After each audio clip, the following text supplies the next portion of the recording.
আমরা এখানে পেয়েছি উজ্জ্বল হালদারকে। উজ্জ্বল, আপনি যে সম্মান পেলেন ফিফা থেকে, এর সম্পর্কে বলুন না। কবে ট্রায়াল দিয়েছিলেন, কিভাবে এটা নমিনেশন হলো?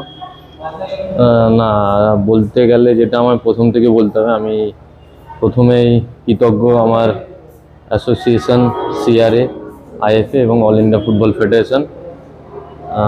তাদের সহযোগিতায়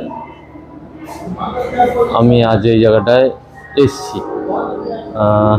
ভাল লাগছে, কারণ আলটিমেটলি আমি ফুটবল লাভার্স, ফুটবলটা আমি ভালোবাসি। ফুটবল খেলতে খেলতে আমার রেফারিংয়ে আসা, সুতরাং refereeing part of football. Ultimately ফুটবলটার প্রতি আমার একটা ধ্যান ছিল, সেটা নিয়ে আমি রেফারিংয়ে এসেছি। হ্যাঁ, ফিফা অ্যাসিস্ট্যান্ট রেফারি আমি এবছর হয়েছি, সেটা আমার কাছে অত্যন্ত গর্বের। এই কারণে আমি সারা জীবনই ফুটবল খেলোয়াড় জীবন থেকে শুরু করে আমি বিষয়টা খেলোয়াড় মানসিকতা নিয়ে তৈরি হয়েছি। যেমন আমার ইচ্ছা ছিল বড় টিম খেলার, মানে বড় দল খেলার এবং দেশের গায়ে জার্সি গায়ে চাপানো, সেটা আমার কাছে বিশাল বড় একটা স্বপ্ন ছিল। সেই স্বপ্নটা বাস্তবত হয়নি কিছু কারণে, হয় বিভিন্ন রকমভাবে। তো রেফারিংয়ে আমি আমার দেশকে প্রতিনিধিত্ব করতে পারবো, এটা আমার কাছে একটা প্রাউড মোমেন্ট। সবারই স্বপ্ন থাকে দেশের হয়ে কিছু করার। জানি না আমি কতদিন থাকতে পারবো, কিন্তু এটা আমার কাছে একটা ভালো দিক যে আমি আমার দেশের হয়ে প্রতিনিধিত্ব করব।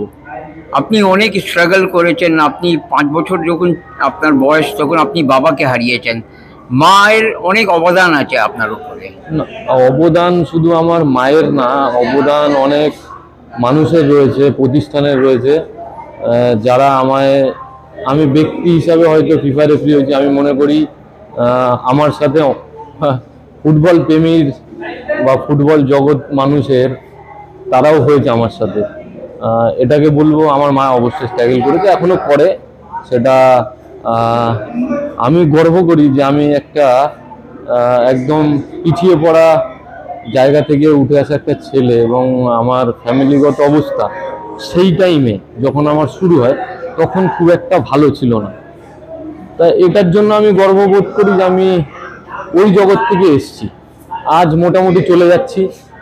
সবার আশীর্বাদ, ঈশ্বরের কৃপায় এবং সকলের, অনেকের, আমার পিছনে অনেক ব্যক্তির, প্রতিষ্ঠানের অবদান রয়েছে, তাদের কাছে আমি কৃতজ্ঞ। যেমন কল্যাণী মিউনিসিপ্যালিটি স্পোর্টস একাডেমি, আমার স্কুল কল্যাণী শিক্ষায়তন, কিছু ব্যক্তিবর্গ এবং অবশ্যই আমার সিনিয়র রেফারিরা, যারা কলকাতার সিনিয়র রেফারি এবং অল ইন্ডিয়ার সিনিয়র রেফারিরা, তারাও অত্যন্ত সহযোগিতা করেছে আমায় বিভিন্নভাবে। এবং আমার প্রশিক্ষকরা, যারা আমার রেফারিং প্রশিক্ষক কলকাতার এবং অল ইন্ডিয়া, তারা অত্যন্ত, আমি যখনই, যেটা শেখার তো শেষ নেই, সব আমি জানি না, কিন্তু তারা আমায় তৈরি করতে অনেক সহযোগিতা করেছে। আপনি কবে থেকে শুরু করেছেন, কোন বছর? 2011 কি? 2011 খুব বয়স কম কম ছিল, হ্যাঁ তখন বয়স খুব কম ছিল। আমি তখন এসেছিলাম। তো আস্তে আস্তে এই জায়গাটায় আমি খুব ডিপলি চলে আসি। এবং সেটা তখন আপনি সেকেন্ড ডিভিশনে ছিলেন। আমি কলকাতা করেছেন, শুরু করেছি আমার যত সম্ভব বিসি রায় ট্রফি, তখন অল ইন্ডিয়ার টুর্নামেন্টগুলো যেগুলো এক্সপোজ করতে হয়, আমাদের পারফর্ম করতে হয়, সেই জায়গা থেকে আমি শুরু করেছি, একদম ওইভাবেই শুরুটা করেছি। তারপরে আপনি সন্তোষ ট্রফি খেলিয়েছেন 2015 কি? 2015-তে। হ্যাঁ, সেটা কি লাইনে ছিলেন? লাইনে ছিলাম আমি আগাগোড়াই লাইনের স্পেশালিস্ট।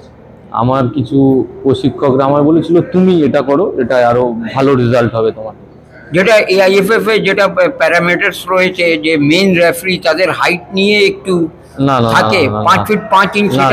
আপনার ক্ষেত্রে কি? না, আপনি কি মাঝখানে রেফারিং করতে পারেন? এটা কি হয়, দেখুন, এটা এরকম না, আমিও চাইলে রেফারিং করতে পারি, সেটা কোনো বিষয় না। কিন্তু আমি এটাকে অ্যাসিস্ট্যান্ট রেফারিটাকে বেশি এনজয় করি, আমি তাই জন্য আমি এটাই এসেছি। এবং অনেকে আমায় বলেছে, তুই রেফারিং এর থেকে এটা অ্যাসিস্ট্যান্ট রেফারিটা অনেক বেটার করিস, যেটা ভালো। আচ্ছা, একদিক থেকে আপনি শঙ্করনকে দেখেছেন, ভারতের অনেক মানে ফিফা অ্যাসিস্ট্যান্ট রেফারি হয়েছেন। আপনি কাকে দেখে এগিয়েছেন? সত্যি কথা বলতে, ছোটবেলায় আমি যার বিষয়টা ইমপ্রেস ছিলাম, মানে আমি যখন ছোটবেলায় বলবো না, যখন রেফারিংয়ে আসি, বিপ্লব পোদ্দারকে আমার খুব পছন্দ ছিল। আমাদের ফিফা ফিফা অ্যাসিস্ট্যান্ট রেফারি বিপ্লব পোদ্দার, এবং অল ইন্ডিয়াতে আর সবাই আছে, কিন্তু আমি শুরুটা করেছি বিপ্লব পোদ্দারকে দেখেই কলকাতায়। আর এমনি ইন্টারন্যাশনাল লেভেলে কি ইন্টারন্যাশনাল খেলতে দেখুন পারেন? অনেকে রয়েছে, এরকম ব্যক্তিগত বলা নাম বলা আমার ঠিক হবে না।